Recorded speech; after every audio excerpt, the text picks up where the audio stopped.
this is the Vauxhall Corsa, and you see a lot of them with this badge on, and that's because, well, it's a very easy car to learn in. It's an all-round good egg, it looks smart, especially in this green paint, plus it's cheap.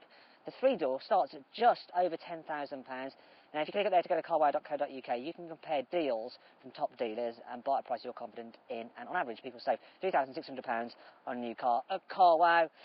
Thing is, you don't want the entry-level Corsa, because it doesn't come with air conditioning. Who wants a car in 2016 that doesn't have aircon? So what you're going to have to do is spend an extra £1,500 to upgrade to the design model, because it does have that all-important aircon. You also then get this 7-inch infotainment screen. It's called IntelliLink. The reason it's called IntelliLink is, well, it's nothing to do with the fact that it is easy to use and navigate.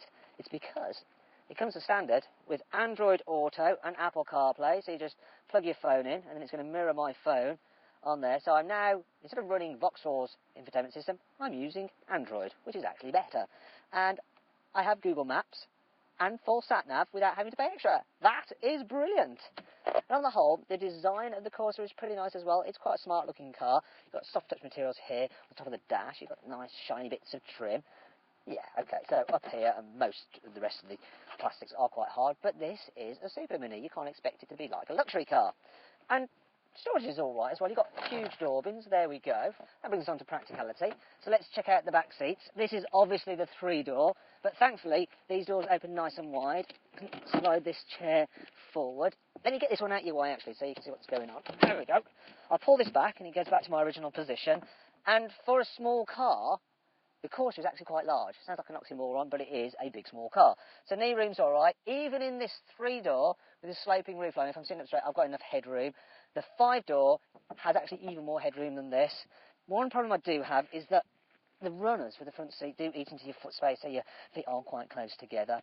There's a hump in the floor as well, so if you did want to carry 3, it's a bit, well, it's not the most comfortable here in the back with 3, but then, you know, these cars are really meant for carrying 3 people in the back. Let's move on to the boot.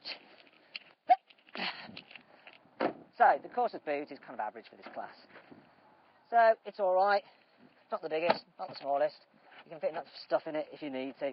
One feature I do like is, if you just come and have a look at this, the ridges here mean you can fit a false floor. You do have to pay extra for it, but it's well worth it because it adds to the practicality. It means there's very little load lip then to lift stuff over, and it also means that when you fold down the rear seats, you get a pretty flat low bay. And you probably notice, look at that, that is one thing that's not so good about this car, is the fact that most models have a single bench for the back seat rather than split folding. Still, if you click it there, you can watch our detailed practicality video, see how much stuff you can fit in the Corsa's boot, see what it's like with 3 people in the back, and how easy it is to install a child seat.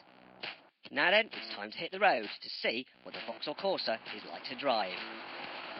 So this little Vauxhall Corsa is actually quite a decent car to drive. It goes round corners pretty well. Look, you can fling it about, it grips, it doesn't roll too much at all. I wouldn't say that it was fun in the same way that a Ford Fiesta is, and part of the reason for that is that the steering just feels a little bit disconnected. But, you know, like I say, it handles decent enough, and it's still nice and comfortable. And then when you're cruising at speed, it's not too noisy either. I think Vauxhall have done a pretty good job with this car.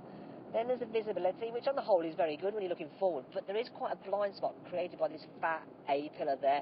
They try to get around it by fitting this little window, but it doesn't help much, and you do find that you're kind of constantly looking around it at junctions, but then I suppose if you're a learner driver, it really does accentuate the fact that you're doing your mirror, signal, and manoeuvre, and looking about, of course, properly, so that could help you with your test. And in fact, you can see for yourself by clicking up there to join me for a 360-degree passenger ride video. You get the Corsa with a wide choice of engines, but really there is just one worth going for, and it's the one in this car. It's the 1-litre 3-cylinder turbo petrol engine, and it's an absolute gem. Now when you put your foot down, it revs really smoothly, unlike many other 3-cylinder turbo petrols, which can sound like they're blowing their exhaust.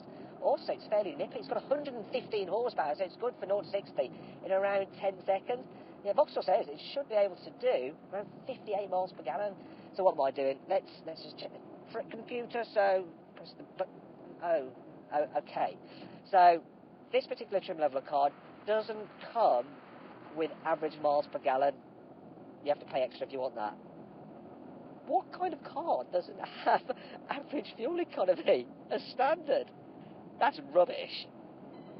On the whole, the Vauxhall Corsa is a pretty decent car, but there are some annoying things about it.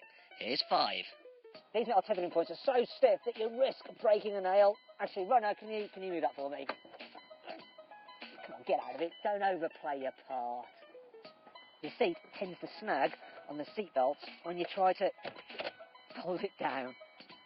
You don't get a little rest for your clutch foot like you do in the Corsa's rivals. Because General Motors couldn't be bothered to move the fuse box across with the steering wheel for Vauxhall models, the glove box on right-hand drive cars is only suitable for gloves, really, because it's so small. There are so many different trim levels for the Corsa that you can get absolutely confused when you're trying to select which is the exact right model for you. Look, it just goes on forever. Thankfully, the Corsa has plenty of good features which help make up for all this. Here's 5. There's a special city mode for the steering, which makes it nice and light for easy pain-free manoeuvres. The Corsa has some big car features. All models get a heated windscreen, and you can upgrade it if you want with a heated steering wheel.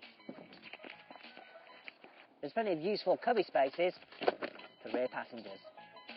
You can adjust the back seats to err on the side of boot space or on the side of comfort.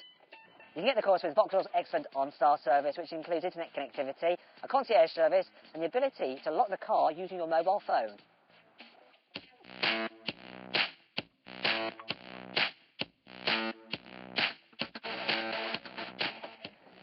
Now, if you click up there to go to carwow.co.uk, you can get more information and save an average of £1,830 on a Corsa at Carwow. So, what's my verdict on this car? Should you avoid it? Should you consider it? Should you shortlist it? Or should you just go right ahead and buy it? Well, I reckon you should shortlist it. The Corsa is a good, all-round, great value, small car. Thanks for watching. If you enjoyed this video, please like it, share it, and subscribe to our channel. You can click over there to watch our 360-degree passenger ride, in-depth practicality, and infotainment video reviews. Now, did you spot the Easter egg in this video? It was the Peter Griffin badge over the Griffin badge for Vauxhall. Get it?